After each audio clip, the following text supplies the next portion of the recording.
What's up, y'all? How y'all doing? All right. Happy Tuesday. Tuesday is the day that Mars governs. And Mars just went direct in Cancer a couple of days ago. So we are about to catch some momentum. With Mars going direct, Mars is our will, our physical body, our force. It's the masculine. So that means that things in the 3D reality are about to start making some changes because we have been with Mars retrograde in Cancer, we've been reorganizing our inner world. Are you an Aries? Nice, right? We've been um, with Mars in Cancer.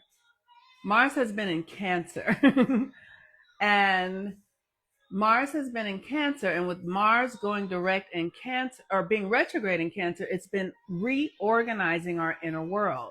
Cancer is your home, your internal self, your your relationship with your mother, your relationship with the feminine, your own feelings, your own emotions.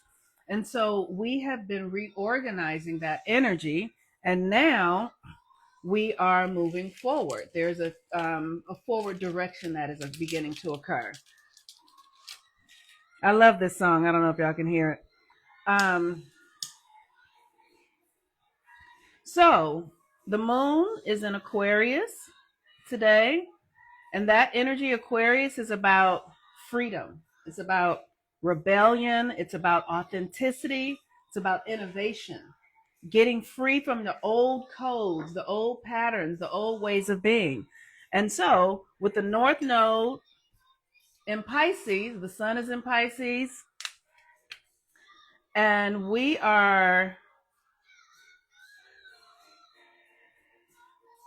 God, there's so much going on. I said it yesterday how much is going on. Thank you, Leo Zodi 23. Greetings, Natural Beauty 463. So, there's an enormous amount happening right now, astrologically. And my question is, how are you taking care of yourself? What are you doing inside of yourself? What are you doing in your mind?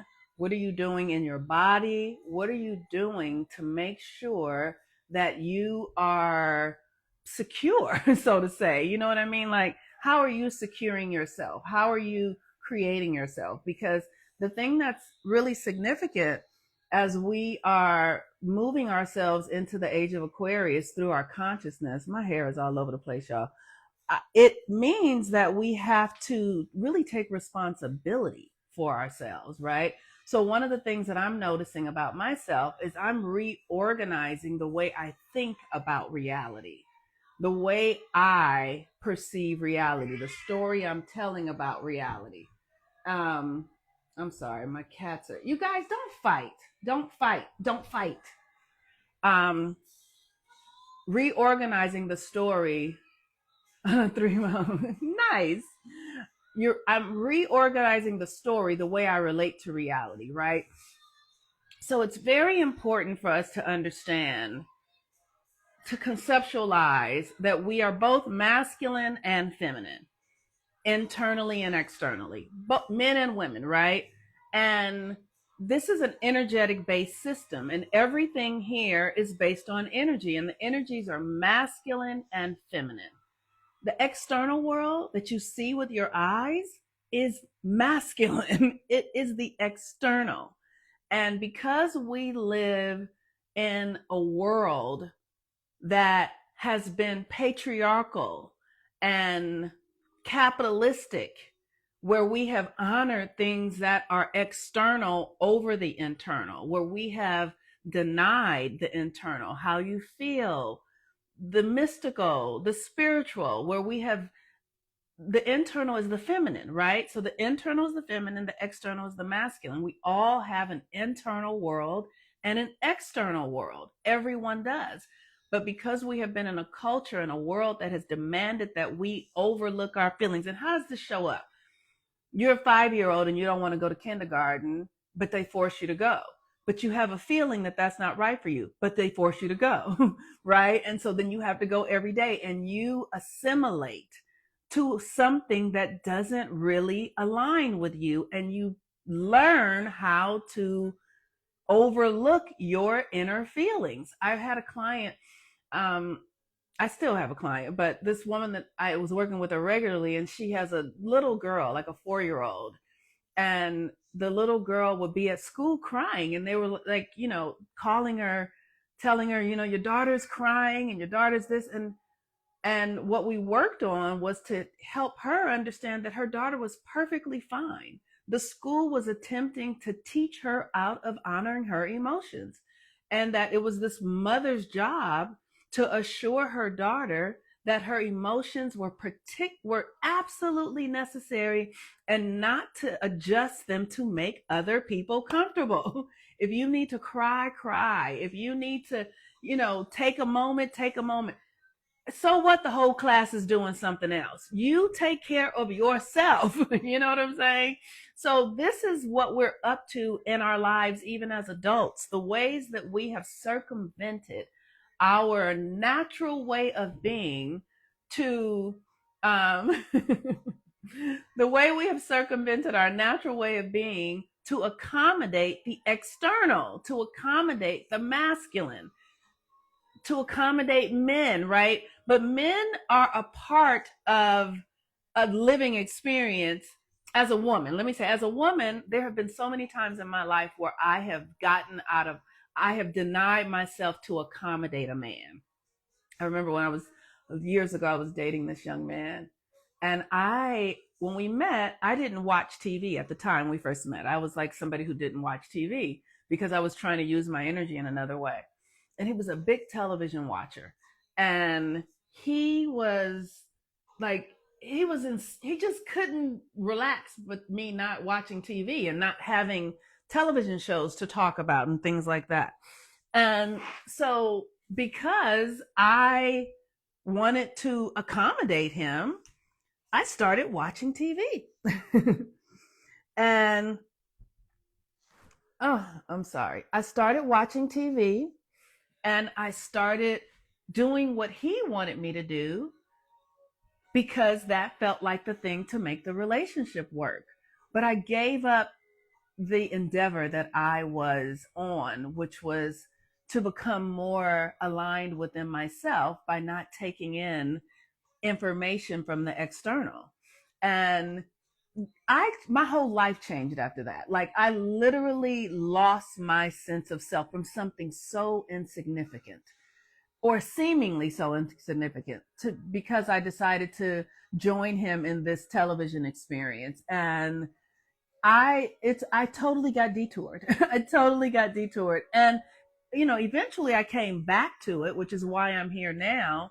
But my point is, we have been conditioned to forego how we feel, what's going on with us internally, for the other. Now, sometimes we might do that because it's necessary, but we have to make sure that when we're doing something like that, that we really understand our benefit. Like, if I'm going to forego my own need, how do I benefit from this? Or how do I benefit, or how do I benefit, or how does it take from me, right? So, with the moon in Aquarius and the sun in Pisces and the north node in Pisces, and we're in eclipse season, and we are in eclipse season, and the north node, which is our dharma, which is what we're headed to, is conjunct Neptune right now, which is this devotion. It's this collective subconscious experience. So we are on a path right now that's leading us into a new way of being. But individually, you have to ask yourself, what does this mean for me? And pay attention to your life, but ask yourself, what do you really desire? What is it that you're really up to? What would really make you feel in sync with yourself? And you don't need to find the answers. You just need to be in the questions, the questions will lead you to the answers. That's the thing that I have discovered about this reality, that when I am willing to be with the question and, like, what is it that I really desire? I will ask myself this question. Sometimes I get hungry after I've already just eaten, and I check in with my body and I'm like, I'm not hungry. But there's a feeling that I want something. And rather than, just giving myself something, I will ask, what is it that I really desire? Because it's not about this food. It's not about this bread. It's not about these physical things. Like I've gotten to the point where I've lived enough life to know what the external world really offers. I've learned, like, oh, I can have a taste for something and then I eat it and it's satiated and it goes away. I've done that so many times, right? Where I've had things that I thought I wanted and I get it and I don't really want it. Or so now I'm like, well, what is it that I really want? what is really asking to express through me? What do I deeply desire to be have an experience with that would actually be fulfilling, that would actually make me feel like this is amazing, or this is exactly what my soul is calling for, or I'm right where I'm meant to be. What is that? And I ask the question because the divinity of the universe, the God that's within me, listening to me, knows exactly what it is that I desire. And if I'm asking the question, I will be led, and I will sense it when it comes. I'm like, oh yes, this is it. Not so long ago, I was just really stuck. Like I've been doing this when Mercury retrograde, which was 2 or 3 months ago now. I was really asking, how do I get myself into another energetic? How do I do it? I didn't know how, and so just recognizing that I was someplace that didn't feel right, recognizing it and allowing myself to feel into this experience that doesn't feel right, that doesn't feel aligned, feeling into an experience of like, there's something is off, right? So I felt into it. And as I felt into it and asked the question, then the universe sends me the answer, sends me like somebody who came to help me clean my house. And what really was going on is that my energy was stuck in my home environment. It couldn't flow. I didn't know that that was the solution. Somebody else could have came and been like, well, yeah, of course that was the solution. But because I'm in it, I'm so close to, I didn't know that that was the solution. And then somebody showed up and was like, I'll help you. And now my flow, but it started from a question. What is it that I need? What do I want? I don't know. But the universe is listening. The God in me is listening. And the question leads to the solution. So you get to ask yourself, like, what would actually make me happy?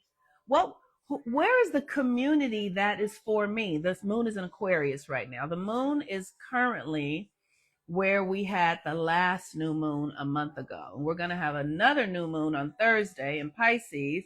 But last month we had a new moon in Aquarius. So the energy is building, right? The energy is building. So now in Aquarius, how do I express my authenticity? Because that's what Aquarius is. Who am I at my most authentic self? What does it look like? What does it feel like? What do I eat when I'm my most authentic self? Who are the people that I'm with when I'm my most authentic self? What are the clothes that I wear when I'm my most authentic self? Like, these questions will lead you to the promised land, which is your authentic self. It's a question. So today with the sun in Pisces, it's Pisces, the energy of Pisces. I don't know how you guys are experiencing it, but it's an ebb and a flow. Like, I feel so vulnerable, like I could lose my structure so quickly because, like I have systems. I wake up at 4:15 in the morning. I do a meditation, then I do another meditation, then I take my herbs, then I do some body work, then I, all these sort of things. And then by 7 o'clock, I'm getting ready for bed. I'm cleaning my house to get ready for bed. And then I do some spiritual practices between like 9 and 10, and by 10, I'm in bed. And what happens when we're in eclipse season, I can lose that structure. Like, something can happen where I'm like, oh, I fell asleep at 7 o'clock and then I woke up at midnight and I didn't go back to sleep, right? So I'm working to keep my systems in place because Pisces is the tide, it's the ocean. And so it ebbs and flows and it washes shit away. It washes things away. And if you it's not a bad thing to have things washed away. It's okay. But you want things that need to be washed away to be washed away, and you want things that need to stay. And you have to know the difference. All right, you all. I hope that's helpful. If you need support, my calendar is open. So for coaching sessions, you guys can book coaching sessions, natal chart readings, to understand your own code and begin to understand that there are specific things to you. I'm giving you guys general information that if you follow it, it's going to really help, right? But if you want to go deeper into your own specificities and the things that really work for you, like the herbs that would help you, the rituals that will help you, the things that you need to do to really jumpstart your own evolution and healing and ascension, that is what I am here for. That is the work that I do, and it is my pleasure to support you.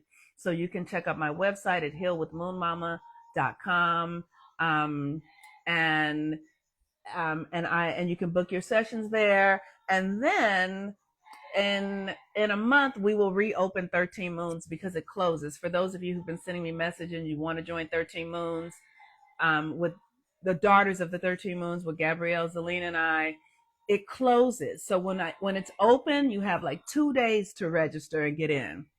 And then it closes and we create a container with the women who are there so that we can do the practices together and create integrity. So people are not coming and going all the time. So you can come in 2 days during the month, right at the last quarter moon, and I will announce that. So for those of you who are waiting, you can go to my link and sign up and be in the waiting room. And if you're in the waiting room, then you will know when the new class starts. So you can go to my link tree and sign up for Daughters of the 13th Moon and to prepare for our next orientation. And if you're there, then you'll have all the information when the next one starts. All right, y'all. Peace and blessings. I love y'all. Bye-bye.